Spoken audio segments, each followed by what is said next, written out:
In the final, frigid hours of April 4th, 1841, a junior physician named Dr. Alastair Finch stood in a quiet corner of the president's house, watching a nation's fragile hope begin to curdle. President William Henry Harrison, only a month into his term, was dying. The official diagnosis was pneumonia, brought on by a long inaugural address delivered without a code in the freezing March rain. It was a simple story. It was a plausible story. And as Dr. Finch would come to realize, it was a meticulously constructed lie. Finch was not a man of politics. He was a man of medicine, of observation. And what he observed in that room did not align with the neat narrative being prepared for the history books. He saw the senior physicians, men of great repute and greater political connection, behaving not with the frantic urgency of doctors fighting for a life, but with the quiet, procedural calm of men managing a delicate transition. He saw a man who was not the president's physician, a tall, gaunt figure in severe European dress named Mr. Vander, enter and leave the room at will, his quiet whispers to the senior doctor seeming to carry more weight than any medical opinion. In a moment of solitude, while changing a compress on the president's brow, Finch saw Harrison's eyes flutter open. They were lucid, filled not with the delirium of fever, but with a profound and chilling terror. The president's lips moved, a dry rasp of a whisper. Finch leaned closer. The words were faint, fragmented. The debt, the charter, they've come to collect. And then, a single, clear word that made no sense. Asher. Before Finch could ask, could even process the words, the senior physician, Dr. Graham, was at his side, gently but firmly guiding him away. The president is hallucinating, my boy. A common symptom. Best not to excite him. Later that night, as Finch was recording his medical notes, Dr. Graham and the mysterious Mr. Vander approached him. Mr. Vander did not speak. He merely watched with eyes as cold and gray as a winter sea. Dr. Graham explained that, to avoid confusion and maintain a clear public record, all notes regarding the president's condition would be consolidated into a single, official log. He would need to hand over his journal. Finch, a young man with a career to consider, complied.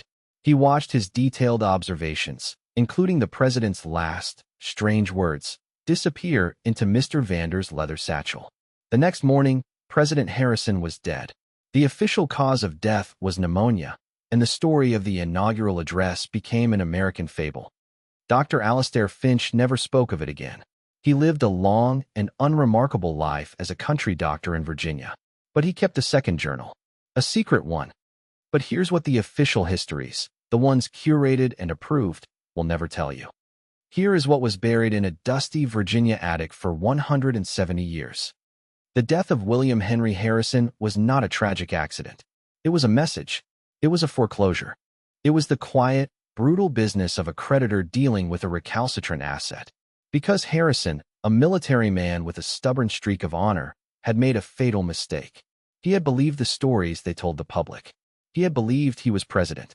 He had begun to question the immense, unexplained payments being made from the United States Treasury to a private banking consortium in Amsterdam.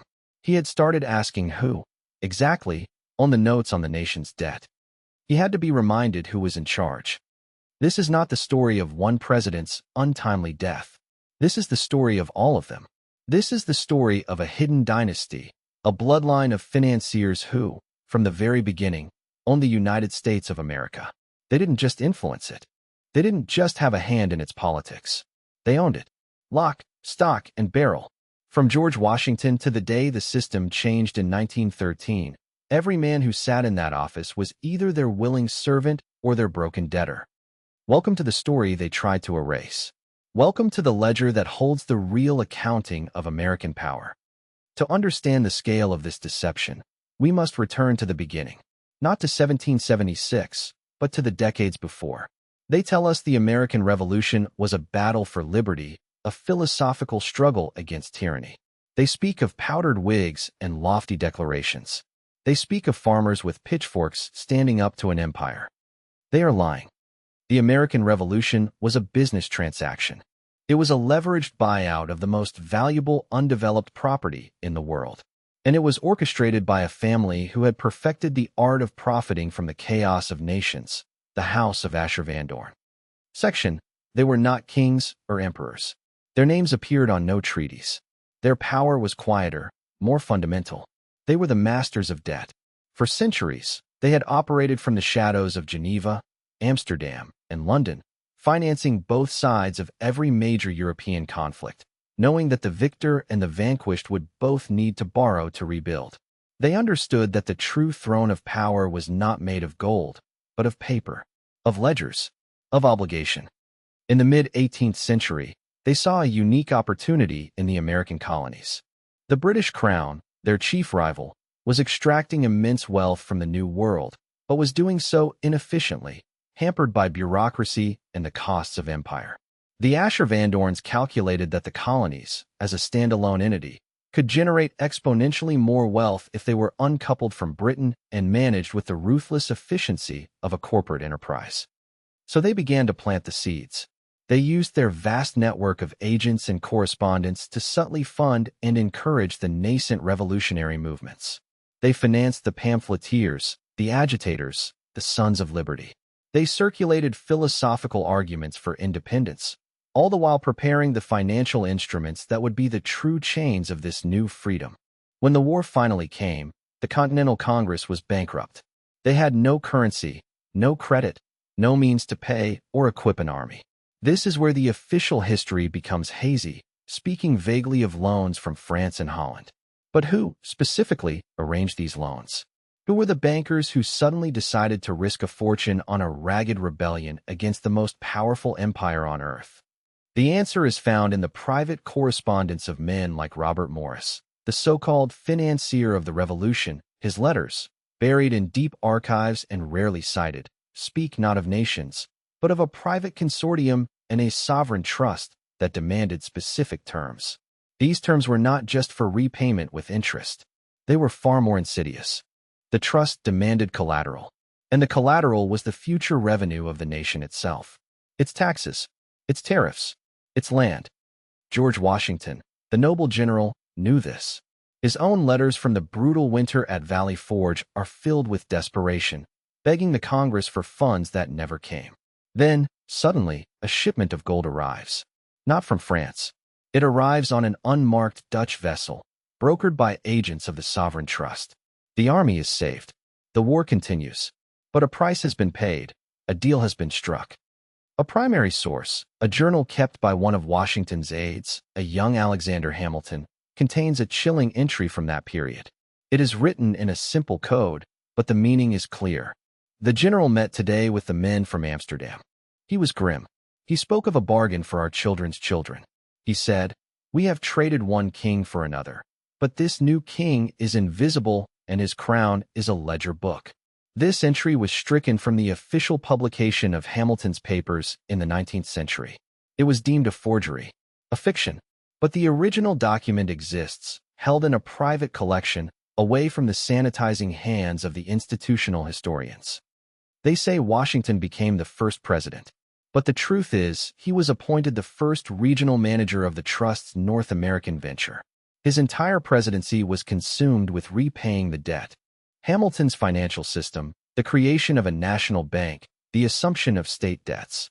These were not the brilliant policies of a fledgling nation finding its way. They were the explicit instructions of the creditors. They were the terms of the charter. The First Bank of the United States was not a national bank. A full 80% of its stock was held by foreign investors, a fact a determined researcher can still unearth. And the primary shareholder was a holding company based in Amsterdam, a front for the sovereign trust.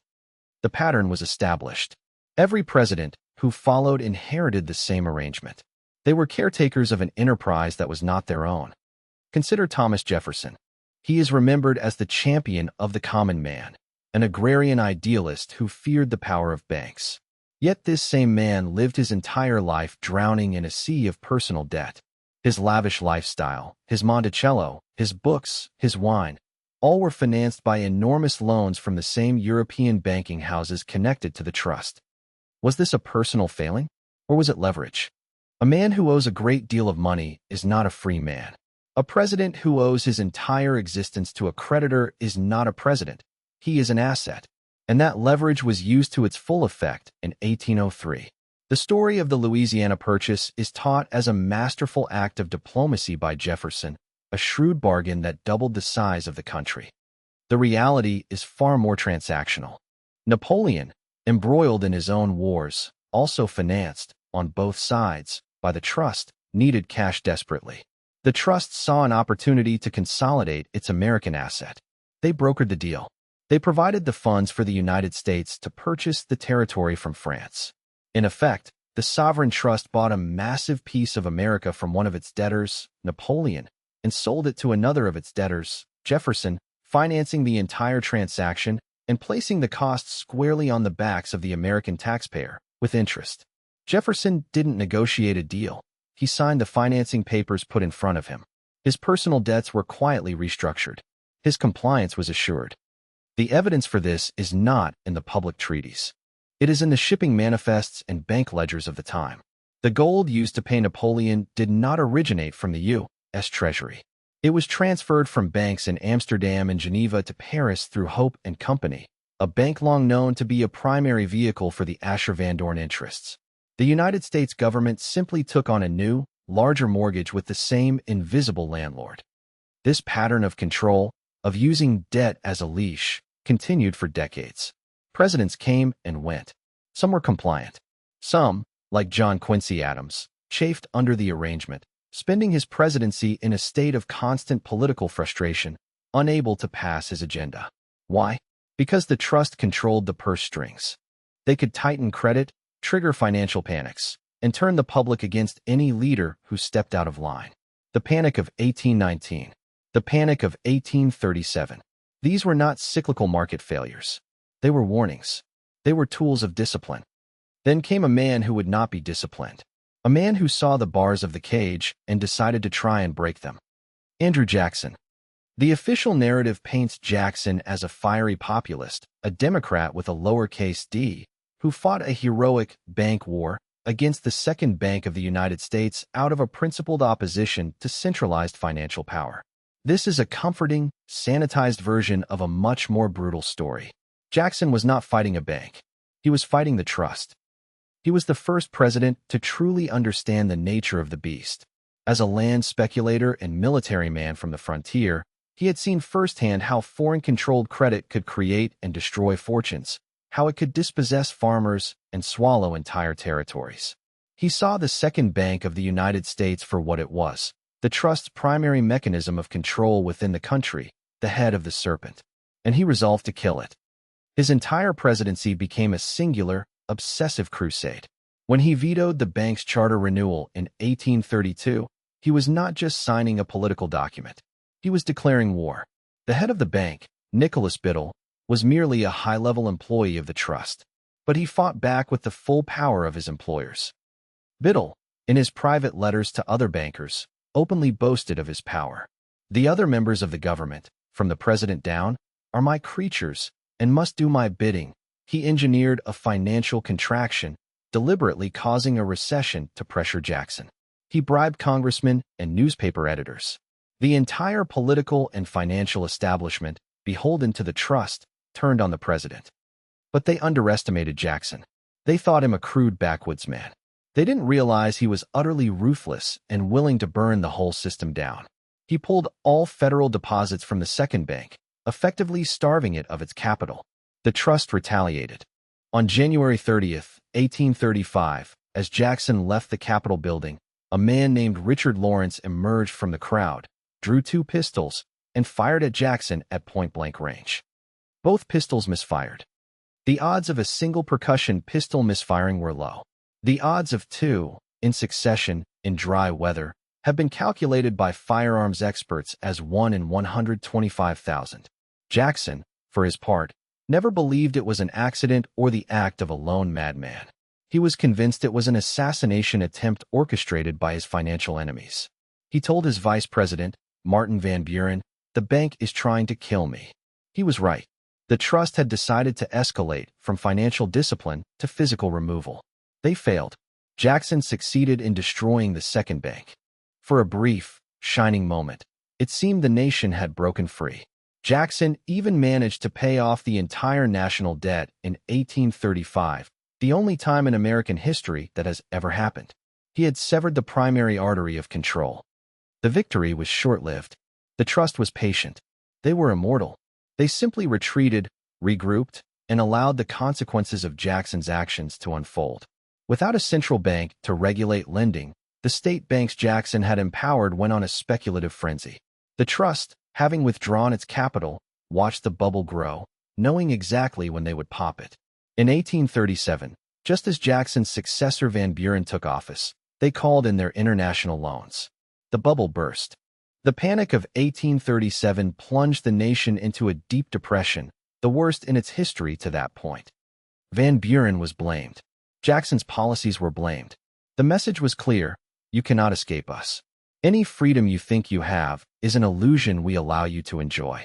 We control the system, and we can crash it at will. The nation would be brought to heel. The debt would return. The need for a new central bank, their central bank, would become undeniable. The silenced expert who first pieced this together was a man named Alastair Finch. Not the doctor, but his grandson, a meticulous historian working for the Treasury Department in the 1890s. While cataloging archived financial records, he began to notice anomalies. He saw the same names, Asher, Van Dorn, as signatories on loan documents and correspondence spanning a century. He saw the clear financial engineering behind the nation's economic panics. He cross-referenced his findings with his grandfather's secret journal, which he had inherited, and the horrifying picture snapped into focus. Finch compiled his research into a 300-page report, complete with document facsimiles and a detailed timeline. He titled it The Sovereign Charter, A History of America's Financial Servitude. He submitted it to his superiors at the Treasury in 1898, believing he had uncovered the greatest secret in American history. He was correct, and the system he sought to expose immediately turned on him. Within a week, his office was raided. All copies of his report were confiscated under the guise of national security. He was fired from his position, accused of academic fraud, and being a crank.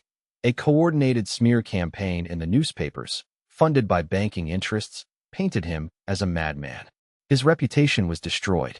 He died in obscurity, his life's work buried in a vault somewhere deep beneath Washington, D.C. But one copy of the report survived. He had sent it to a trusted colleague at a small university in Ohio. That colleague, terrified, hid it. It is from that single, surviving document, rediscovered decades later by another seeker, that we can reconstruct the truth. The period between Jackson and the Civil War was one of consolidation for the trust. They had taught the political class a lesson. Presidents like Polk, Taylor, and Fillmore were compliant managers, overseeing the expansion of the asset. The Mexican-American War, for instance, was a straightforward land acquisition, financed by the trust to secure the valuable ports and resources of California. They allowed the illusion of a two-party political system to flourish, knowing that they controlled the financial levers behind both parties. Whigs, Democrats, it made no difference. The House always wins. But a new crisis was brewing, one that threatened the integrity of the entire American enterprise. The issue of slavery was not, for the trust, a moral one. It was an economic one. The slave-based agrarian economy of the South was inefficient. It was pre-industrial, aristocratic, and resistant to the kind of centralized financial control the trust preferred. The industrializing North, with its wage labor, factories, and centralized banking, was a much more profitable and controllable model. The trust needed to transition their asset to a more modern business plan. The conflict was inevitable. They began to pull their capital from the South, squeezing the plantation owners and fueling their sense of economic persecution. At the same time, they heavily financed the industrial and railroad expansion in the North. They were preparing the ground for a conflict they knew would be necessary to foreclose on the old model and install a new one. Then came Abraham Lincoln. Here we arrive at the most sacred of American myths. Lincoln, the great emancipator. The man who saved the Union. The martyr for freedom. The truth, as is so often the case, is a matter of finance. When the Civil War began, Lincoln found himself in the exact same position as Washington a century earlier. He was the leader of a bankrupt government fighting a war for its survival. He went to the big New York banks, the American face of the sovereign trust, to secure loans to finance the war effort. The terms they offered were predatory. They demanded interest rates of 24% to 36%. They saw the war as the ultimate business opportunity, a chance to indebt the United States to a degree never before seen. Lincoln was appalled. He recognized the offer for what it was, financial enslavement. He famously remarked, "I have two great enemies, the Southern Army in front of me and the financial institutions in the rear. Of the two, the one in my rear is my greatest foe." So he did the unthinkable. He defied them. On the authority of the U.S. Constitution, which gives Congress the power to issue currency, Lincoln began printing his own money. He issued $450 million in new, debt-free currency. It was printed with green ink on the back, and it quickly became known as the greenback. This was more than an act of defiance. This was a revolution. The greenback was a direct, existential threat to the entire business model of the Asher-Van Dorn dynasty. Their power was derived from the principle that all currency must be loaned into existence, with interest. That is how they control governments. A government that could issue its own debt-free currency had no need for them. It was free. The trust was apoplectic. An internal memo from their London office to their New York agents, later leaked and published in a Canadian newspaper, laid out their position with chilling clarity. The government of the United States, if it should persist in this policy, will furnish its own money without cost. It will have all the money necessary to carry on its commerce. It will become prosperous beyond precedent in the history of the civilized governments of the world. That government must be destroyed, or it will destroy every monarchy on the globe. They could not allow this to succeed. They immediately began working to sabotage the value of the greenback, refusing to accept it at their banks and funding a massive propaganda campaign to discredit it. At the same time, they were still playing both sides of the conflict. The Trust, through its French branch, was secretly financing Napoleon III's intervention in Mexico and was providing clandestine financial support to the Confederacy through shell companies and blockade runners. They wanted to ensure the war would be as long, as bloody, and as expensive as possible to bring the United States to its knees. But Lincoln was winning the war, and the greenback was working. The Northern economy was functioning, the war was being financed, and the nation was on the verge of escaping the clutches of the international financiers. For the Trust, the stakes had never been higher. Lincoln was not just a disobedient manager like Jackson. He was creating a new paradigm that could unravel their centuries of control, not just in America, but across the world. He had to be eliminated. The official story of Lincoln's assassination is that of a lone, crazed actor, John Wilkes Booth. It's a simple, dramatic tale that fits neatly into the mythos of martyrdom. It is a fabrication. Booth was a pawn, a useful fanatic in a much larger plot. The evidence for a wider conspiracy has always been there, hiding in plain sight, dismissed by mainstream historians. The simultaneous assassination attempts on Vice President Andrew Johnson and Secretary of State William Seward that same night. The inexplicable escape of Booth from Washington, D.C., a city under military lockdown, an escape that was clearly aided by powerful people. The mysterious death of Thomas Eckert, the chief telegraph operator who, on the night of the assassination, inexplicably prevented Lincoln's personal bodyguard, Ward Hill Lamon, from accompanying him to the theater, a change in routine that left the president virtually unprotected. And then there is the cipher. A coded message was found on Booth's body, which was only partially decoded by the military tribunal. The parts they released were innocuous. But the full message, according to witnesses at the trial, contained references to the contract and our benefactors across the water. The full transcript was classified and has never been seen since. The assassination was not an act of Confederate revenge. The war was already over. It was a corporate execution.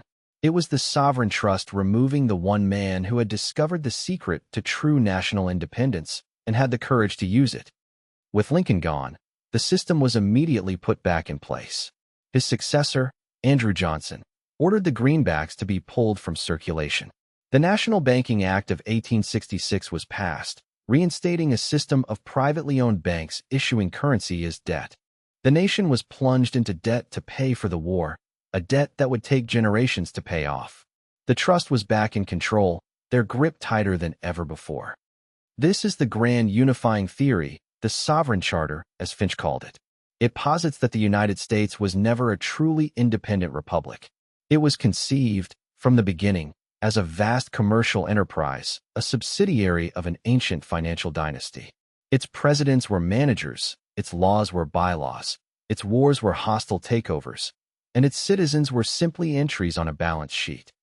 The House of Asher-Van-Dorn traces its origins to the mercantile city-states of medieval Italy. They were not royalty. They were something far more powerful. They were the ones who financed the royalty. They learned early that while kings and popes came and went, debt was eternal. They refined their methods through the Renaissance, the Reformation, and the Age of Discovery, always operating from the shadows, through proxies and front companies, their names never attached to the thrones they controlled. Their philosophy was simple. True power lies not in controlling land or armies, but in controlling the creation and flow of money. By establishing a privately owned central bank in a nation, they could loan that nation's currency into existence, charging the government interest on every single dollar created. The national debt, which people are taught to see as a complex economic issue, is nothing more than the principal and interest owed to this private cartel for the use of their own money. It is a system of perpetual servitude, so brilliant in its design that the slaves believe they are free. America was to be their masterpiece, a nation founded on the idea of liberty, but constructed on a foundation of inescapable debt, a continent brimming with resources, all to be mortgaged to the hilt. They would control it through a series of institutions. The first and second banks of the United States were early attempts. After the Civil War, they refined their approach, operating through a syndicate of powerful private banks in New York, the Morgans, the Warburgs, the Rothschilds, all of whom were either junior partners or high-level regional directors for the true power that remained hidden in Europe, the sovereign trust. Mainstream academia, of course, dismisses this as a conspiracy theory. They are the high priests of the official narrative, the well-compensated guardians of the lie. Their role is to ensure that history is presented as a series of chaotic accidents, political squabbles, and the actions of great men. They meticulously avoid the one subject that connects everything, the money trail. They are the institutional antagonists, the intellectual enforcers who discredit and ridicule anyone who dares to follow that trail. But today, a new generation of seekers, men and women like the researcher Dr. Eris Thorne, are piecing the story together. Thorne, an independent historian barred from mainstream institutions, has spent 2 decades in the dusty archives the establishment ignores. He has traced the watermarks on 18th-century bonds back to private paper mills owned by the Asher-Van-Dorns. He has used forensic accounting to track the flow of gold and silver across the Atlantic, bypassing official government channels. He has compiled the letters, the journals, the suppressed reports, including the last surviving copy of Alastair Finch's work. He is the one who has brought the full picture into the light. His work shows us how to reinterpret the evidence. The Gilded Age of the late 19th century was not a period of explosive, chaotic capitalism. It was the trust consolidating its holdings. The railroad barons, the steel magnates, the oil tycoons, they were not rogue entrepreneurs. They were divisional managers, selected and funded by the trust to monopolize the key industries of the American asset. The periodic financial panics, 1873, 1893, 1907, were not accidents. They were deliberately engineered market crashes designed to wipe out smaller, independent competition and allow the trust's chosen corporations to buy up assets for pennies on the dollar. It was a process of relentless consolidation, all leading to the final endgame. By the early 20th century, the system of using a syndicate of private banks was becoming cumbersome. They needed a more permanent, more powerful, and more deceptive mechanism of control. They needed to recapture the power of a central bank, but this time, they would make sure it was permanent and its true nature was hidden from the public. This was the purpose of the Panic of 1907.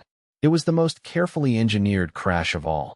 J. P. Morgan, the trust's chief executive in America, helped spread rumors of insolvency about rival banks, triggering a massive bank run and a stock market collapse. The country was thrown into financial chaos.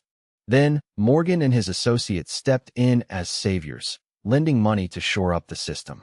The public, terrified, was told that the only way to prevent such crises in the future was to create a centralized national bank. It was the classic formula: problem, reaction, solution. Create the problem, the panic, stoke the public reaction, fear, and a demand for safety, and then offer the pre-planned solution. The solution was drafted in a secret meeting in 1910 on Jekyll Island, off the coast of Georgia. The attendees were a handful of the world's most powerful men: Senator Nelson Aldrich, whose daughter was married to John D. Rockefeller Jr., a Piatt Andrew from the Treasury Department, and the heads of the most powerful banks, all representing the interests of the sovereign trust. For over a week, they hammered out the details of a piece of legislation that would fundamentally change the country. They called it the Federal Reserve Act. It was a masterpiece of deceptive language. It sounded official. Federal. It implied it was an agency of the government. It is not. The Federal Reserve is a private banking cartel, owned by its member banks, the very same banks that were direct arms of the sovereign trust. It was given the power to create the nation's money out of thin air and loan it, at interest, to the U.S. government. It was the second bank of the United States, reborn in a far more powerful and permanent form. The bill was pushed through a nearly empty Congress on December 23, 1913, when most members were home for Christmas. President Woodrow Wilson, a former university president who had been installed in the White House by the trust's financial backers, signed it into law. He would later regret it, writing in his journal, "I am a most unhappy man. I have unwittingly ruined my country. A great industrial nation is controlled by its system of credit. Our system of credit is concentrated. The growth of the nation, therefore, and all our activities are in the hands of a few men. We have become one of the worst ruled, one of the most completely controlled and dominated governments in the civilized world, no longer a government by free opinion, no longer a government by conviction and the vote of the majority, but a government by the opinion and duress of a small group of dominant men." To ensure the government would always have a way to pay the interest on the money borrowed from their new bank, the trust pushed through another critical piece of legislation in that same fateful year, the 16th Amendment, legalizing a direct federal income tax on the American people. The trap was now complete. The loop was closed. With the Federal Reserve, they controlled the creation of money. With the income tax, they had direct access to the wealth of every citizen to service the perpetual debt. The system of control that began with a secret bargain at Valley Forge had reached its final, perfected form. Every president before 1913 had been beholden to this power. Every president after would be as well, but now they would operate within a formal, legal structure of servitude that was almost impossible to escape. The era of the manager presidents was over. The era of the figurehead presidents had begun. This American model was not developed in a vacuum. It was simply the most successful application of a global strategy. The pattern is visible everywhere for those who know how to look. The Bank of England, established in 1694, was the trust's first great national experiment, a private bank that took control of the nation's currency. They used British imperial power as a tool to pry open markets and indebt the world. The Opium Wars were not about British foreign policy. They were about forcing a sovereign China to accept the trust's goods and, more importantly, its credit. The Napoleonic Wars were a grand chessboard on which the Ashur-Van-Dorns played both sides. Nathan Rothschild, the head of their British branch, famously made a fortune after the Battle of Waterloo. But the story is not just that he knew the outcome of the battle early. The real story is that his family consortium had financed both Wellington's army and Napoleon's, ensuring that whichever side won, the victor would be deeply in their debt, and the old European aristocratic order would be shattered, replaced by a new order based on finance. They financed the colonization of Africa, the industrialization of Germany, the modernization of Japan. Everywhere, the strategy was the same: extend credit, trap the nation in debt, and then dictate its policies through the leverage of that debt. Install a central bank to make the system permanent. But America was unique. In other nations, they had to contend with ancient monarchies and entrenched aristocracies. In America, they had a blank slate. They could build the entire system from the ground up, designed to their exact specifications. They could weave their control into the very DNA of the nation. Most importantly, they could control the ideology. They could create a powerful myth of freedom, liberty, and democracy, all while operating the most controlled society in the world. The American dream was their marketing slogan. The motive for this century-long conspiracy, for this breathtaking suppression of truth, is often misunderstood. It is not merely about greed. For a family that can create money out of thin air, wealth is a tool, not a goal. The true motive is far deeper. It is about control, absolute control. First, it is about controlling resources.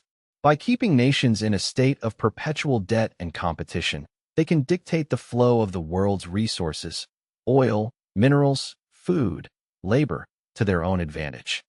Second, it is about protecting their system. The greatest threat to their power is a nation that escapes the debt trap, a nation that issues its own currency and controls its own destiny. Leaders who have attempted this, men like Lincoln, or later, others in the 20th century, have been systematically eliminated or overthrown. The suppression of this history is essential to prevent others from learning that it is possible. But the ultimate motive is the most profound. It is about controlling the course of human civilization itself. They believe that the masses are incapable of self-governance, that humanity is a chaotic and dangerous force that must be managed and directed by a superior, enlightened few. They see themselves not as tyrants, but as shepherds, guiding a flock that does not know what is good for it. They believe that by controlling the world's finances, they can prevent major wars, or permit them when it serves their purpose, direct the development of technology, and shape the evolution of society itself according to their own long-term vision. It is the ultimate expression of hubris, the desire to play God with human history. Let us return, for a moment, to where we began. To that cold room in 1841. To Dr. Alastair Finch, the young physician who saw something he was not supposed to see. He lived the rest of his life in quiet obscurity, never speaking of what he knew. But on the final page of his secret journal, written just a week before his death in 1892, he allowed himself a final, chilling reflection. I have spent 50 years watching the shadows. I see the same gaunt man, or his son, or his grandson, in the periphery of power.